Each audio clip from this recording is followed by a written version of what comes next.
నమస్కారం, NS news కి స్వాగతం. నా పేరు ఉషా. ముందుగా ముఖ్యాంశాలు. జర్నలిస్టుల ఆత్మగౌరవాన్ని దెబ్బతీసేలా వ్యవహరిస్తే సహించే ప్రసక్తే లేదని, వారి కలం కదిలినా గళం గర్జించినా ఆ ఉధృతిని పాలకులు కుట్రదారులు ఎవరూ తట్టుకోలేరని బీసీ జేఏసీ గౌరవ అధ్యక్షులు చందుపట్ల జనార్దన్ తీవ్ర స్థాయిలో హెచ్చరించారు. అర్హులైన జర్నలిస్టులకు తక్షణమే ఇళ్ల స్థలాలు కేటాయించాలని, కోర్టులో వేసిన అక్రమ కేసులను బేషరతుగా వెనక్కి తీసుకోవాలని డిమాండ్ చేస్తూ హుజూరాబాద్ పట్టణంలోని డాక్టర్ బిఆర్ అంబేద్కర్ చౌరస్తాలో జర్నలిస్టులు చేపట్టిన రిలే నిరాహార దీక్ష శనివారం నాటికి 7వ రోజుకు చేరుకుంది.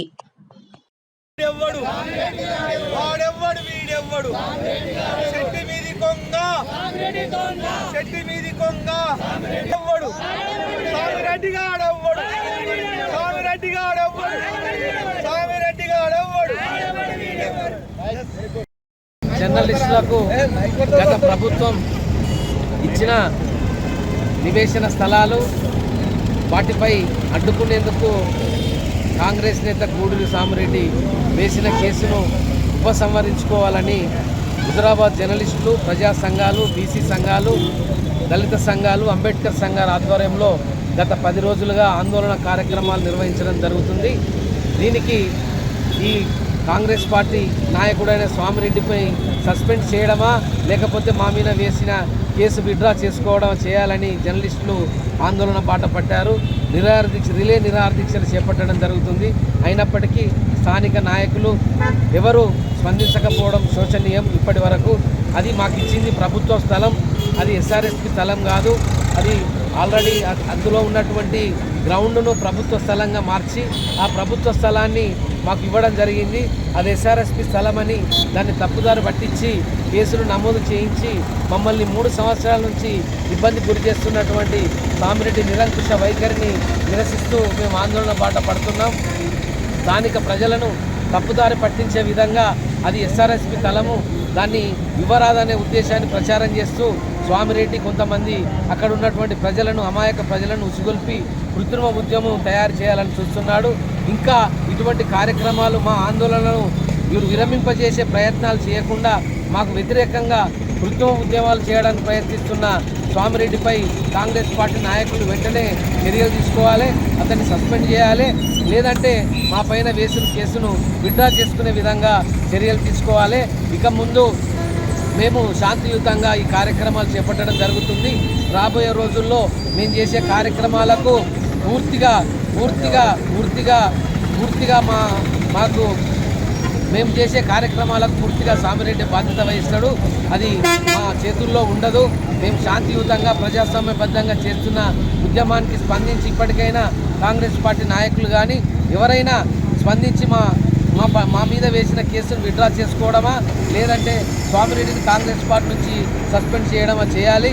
అప్పటి వరకు మా ఉద్యమం కొనసాగుతుంది. ఇది విరమించేది లేదు.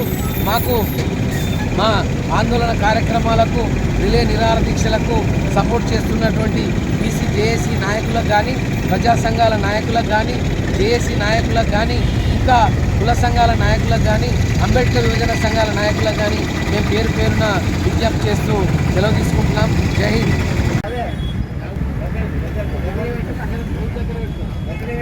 నిరాహార దీక్ష ఈరోజు 7వ రోజు. గత 3 రోజులు ర్యాలీ చేసినాం. 6 రోజులు సమన్వయ సంఘ దీక్ష కొనసాగుతున్నాం. కానీ చాలా సిగ్గుచేటు కాంగ్రెస్ పార్టీ వాళ్ళు, మీరు ఎక్కడున్నా కూడా 24/7 ఏడో ఉన్నా కూడా ప్రతి వార్త మేమే ముందుండి వేస్తాం. కానీ ఈరోజు మమ్మల్ని అర్ధనగ్నంగా రోడ్డు మీద, అంబేద్కర్ కాడ నరి రోడ్డు మీద కూర్చోవడం అనేది చాలా సిగ్గుసేటు. కానీ కాంగ్రెస్ ప్రభుత్వం ఇకనైనా బుద్ధి తెచ్చుకొని మీరు అలా నరి రోడ్డు పైన అర్ధనగ్నంగా కూర్చోకుండా చూసుకోండి. మరి అది సామిరెడ్డి పైన మీకున్న లావాదేవీలు ఏందో మాకు తెలియదు. కానీ మరి విలేకరులకు ఇచ్చినటువంటి భూమి ఏదైతే ఉందో, మరి ఇప్పుడు ఎస్ఆర్ఎస్పి ల్యాండ్ అని అంటున్నారు. మరి అప్పుడు వాళ్ళు ఒక్కొక్కరు 2 లక్షలు అప్పు తీసుకొచ్చుకొని షెడ్లు వేసుకున్నప్పుడు లేదా? ఇప్పుడు ఎందుకు మీకు ఇప్పుడెందుకు గుర్తొస్తున్నాయి? మరి 2 లక్షల ఖర్చు మాతో పెట్టించినాము, అక్కడ ఇక్కడ అప్పు తీసుకొచ్చి వేసుకున్నాము. మరి మీరు ఎందుకు అప్పుడు వేయలేకపోయారు? ఇప్పుడు మేము ఇల్లు కట్టుకుంటా ఉంటే ఎందుకు ఓరో లేని తనం చూపిస్తున్నారు? మీకేమంటే కాంగ్రెస్ పార్టీ తరఫున మీరు చూసుకోవాలి. మీరు లావాదేవీలు అని ఉంటే కనుక ప్రణబ్ బాబు గారు మీకు చాలా భవిష్యత్తు ఉంది. హుజరాబాద్ గడ్డ పైన మీ కాంగ్రెస్ పార్టీ ఎగరాలి అంటే కనుక విలేకరులతోని మీరు ఇలా అర్ధలగ్నం కూర్చోబెట్టడం అనేది సమంజసం కాదు. మీరు హుజరాబాద్ నియోజకవర్గం అంటేనే కాంగ్రెస్ పార్టీ జెండా ఎగరాలి అని అనుకుంటే మా ఇల్లును మాకు ఇప్పించి లేని వారికి కూడా, ఇంకా ఎవరైతే విలేకరులు కొత్తగా వచ్చిన వాళ్ళు ఉన్నారో వాళ్ళకి కూడా జీవనోపాధి కల్పించాలి. మీ భవిష్యత్తు చాలా ఉన్నది. మరి సామ్రెడ్డి సొత్తుగా పనిచేయకుండా వారితో మీరు ఏదైనా ఉంటే లావాదేవీలు కూర్చొని మాట్లాడుకొని మా ఇల్లును మాకు ఇప్పించాలి అని కోరుతున్నాను. తట్టుకోవడము ఎవరికి కూడా శక్తి ఉండదని కూడా ఈ సందర్భంగా నేను తెలియజేస్తున్నాను.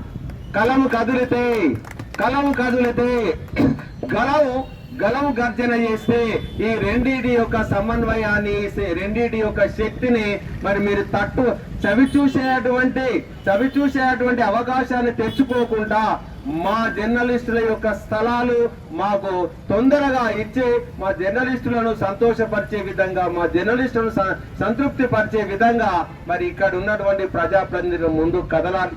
మాకు తెలియదు అంటే ఇక్కడ ఎవరికి తెలుస్తాయి? మరి ఉన్నటువంటి ప్రజాప్రతినిధులు ఈ సమస్య ఎంతవరకు మరి సరి అయినటువంటిది అనేది బయట చర్చ కాకుండా ఇక్కడనే వేదిక ద్వారా చర్చించుకుంటే అది సరి అయినది కాదా, దానికి పరిణామం ఏంటిది, దానికి ఏ విధంగా మనం ముందుకు పోవాలనే దాన్ని మరి ఆలోచించుకోవడానికి అవకాశం ఉంటుంది. కాబట్టి మరి జర్నలిస్టులకు సంబంధించి కొన్ని లోపాలు ఉన్నప్పటికీ కూడా మీరు వాళ్ళ స్థలాలకు వాళ్ళకు అందించినట్టంటే, వాళ్ళ స్థలాలను వాళ్ళకి ఇచ్చినట్టంటే ఆ లోపాలను సవరించుకునేటువంటి ఒక ఆలోచన, ఒక శక్తి కూడా వాళ్ళకు ఉందని కూడా నేను ఈ సందర్భంగా తెలియజేస్తూ, మరొక్కసారి ప్రభుత్వంలో ఉన్నటువంటి ప్రతినిధులు, ప్రతిపక్షంలో ఉన్నటువంటి ప్రతినిధులు, ముఖ్యంగా నియోజకవర్గ స్థాయి ప్రతినిధులు ఆనాడు కంపు యార్డుగా మారకుండా మీరు ఏ విధంగా ముందుకు వచ్చే డంపు యార్డు సమస్యను మనం పరిష్కరించగలిగినామో ఆ విధంగా మా జర్నలిస్టుల సమస్య అనే దాన్ని మరి కంపు కాకుండా మా జర్నలిస్టుల సమస్య పరిష్కారం అయ్యే దిశగా నియోజకవర్గ స్థాయి ప్రజలు ముందు కదలండి. మీరు వాళ్ళకు అభయం ఇవ్వండి, వాళ్ళ సమస్యను పరిష్కరించండి. వారికి ఎప్పుడు కూడా మేము తోడు నీడగా మాకు చేతనంత వరకు ఉంటామని తెలియజేస్తూ, ఈ రోజు మరి బీసీ జేఏసీ మద్దతుకు వారు అవకాశం ఇచ్చినందుకు జర్నలిస్టులకు మా బీసీ జేఏసీ పక్షాన మరొకసారి హృదయపూర్వక ధన్యవాదాలు తెలియజేసుకుంటూ ముగిస్తున్నాను. జై హింద్.